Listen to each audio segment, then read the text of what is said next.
The Universal Tournament arc was the first real arc of Dragon Ball Super. The first two arcs didn't get too much attention or importance because we already knew this story from the movies that were released earlier on. So this arc's overall quality was also far better than the first two.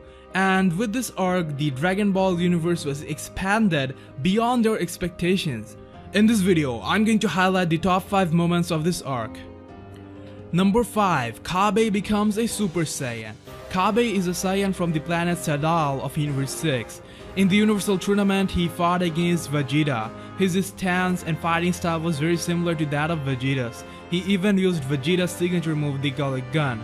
Surprisingly enough, this kid was able to evenly match up with Vegeta's base form. Keep in mind that this is after Vegeta's training with Whis, and going through 3 years worth of training at the hyperbolic time chamber.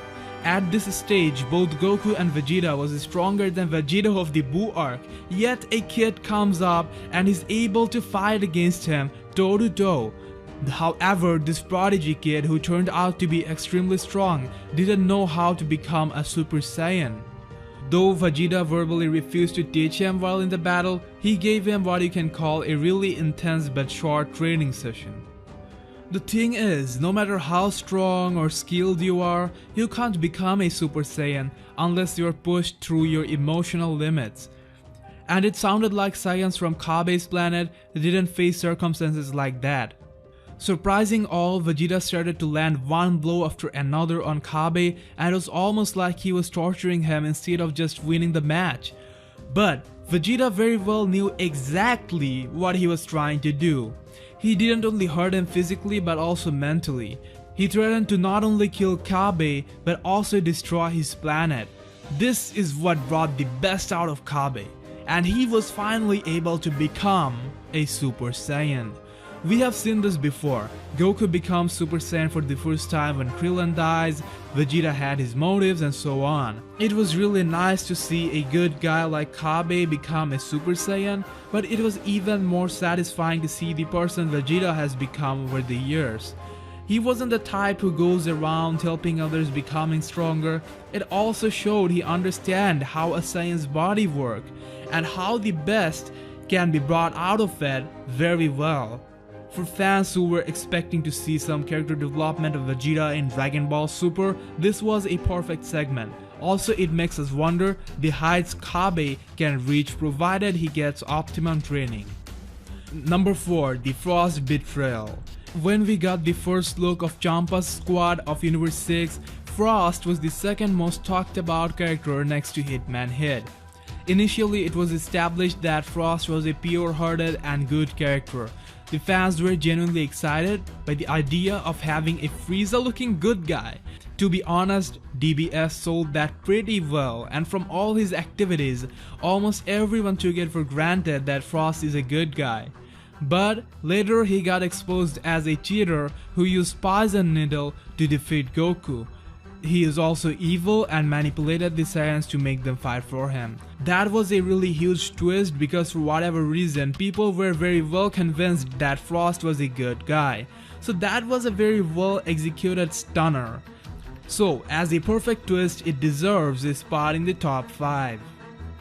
Number 3. The Super Shenron. Super Dragon Ball is the first new type of Dragon Ball DBS introduced. You can guess it is from the name of the show. This time they made the concept of Dragon Balls bigger than ever before. Super Dragon Balls were created by Dragon God Zalama, and each ball is almost 3 times larger than Earth. Super Shenron is incomprehensibly large in size, shown to be more colossal than multiple amount of galaxies between Universe 6 and 7. The way this entire summoning scene was shown in terms of animation quality, visual presentation, script, character reaction, it was absolutely top notch. The moment we first saw Super Shenron was so magical, his size was so overwhelming. The scene overall would undoubtedly get 9.5 out of 10. The entire tournament was about this wish. Also, this is the first time we saw Super Shenron, who would probably go down as the exclusive Dragon of Dragon Ball Super. So, this gets a spot in the top 5. Number 2, the Omni King Zeno. So just after the tournament ended, a small dude comes out of nowhere. I was honestly thinking Dragon Ball is doing some small crossover moment with the Pokemon universe, and that small dude must be some new weird Pokemon I didn't know about. Guys, the rest, as we all know, are history. The all-powerful god of destruction Beerus bowed down to this Pokemon. And now, we know things. Zeno is the peak of power of DBU. He can wipe out anything in existence. He destroyed 6 universes because he felt like it. He is way powerful than Goku with a character designed like that, and you can do nothing about it. The basic point is, the way Beerus and Champa reacted after seeing the Omni King was damn surprising. I bet no one saw that coming. At the same time, Dragon Ball Universe got a character of a completely different league with Omni powers that can finally rival some other powerful fictional verses. So, yeah, the appearance of Omni King was the second best moment of this arc. Number 1. Goku's Super Saiyan Blue Kaio-ken. Goku vs Hit really felt like the first real match of DBS. Even before Goku used the Kaio-ken, the match was a 4-star material. And then, when Goku used Kaio-ken over Super Saiyan Blue, oh gosh, that was a historical moment. For all the fans, Kaio-ken, a fan favorite classic DBZ move that we haven't seen for such a long time, returned in such a badass way. The Kaio-ken aura just looked amazing over the Blue God aura.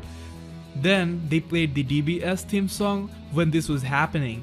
The moment was just so intense and amazing. Back then, it was the only time I and many others really felt the same kind of joy we used to feel while watching DBZ. So it was undoubtedly the most enjoyable moment of the Universal Tournament arc. I personally think it was the top moment. Anyways guys, do let me know what you think and your favorite moment of that arc, if you want to add or deduct something from this list, and so on. Check out other videos of mine as linked in the description down below. See you in the next Dragon Ball video.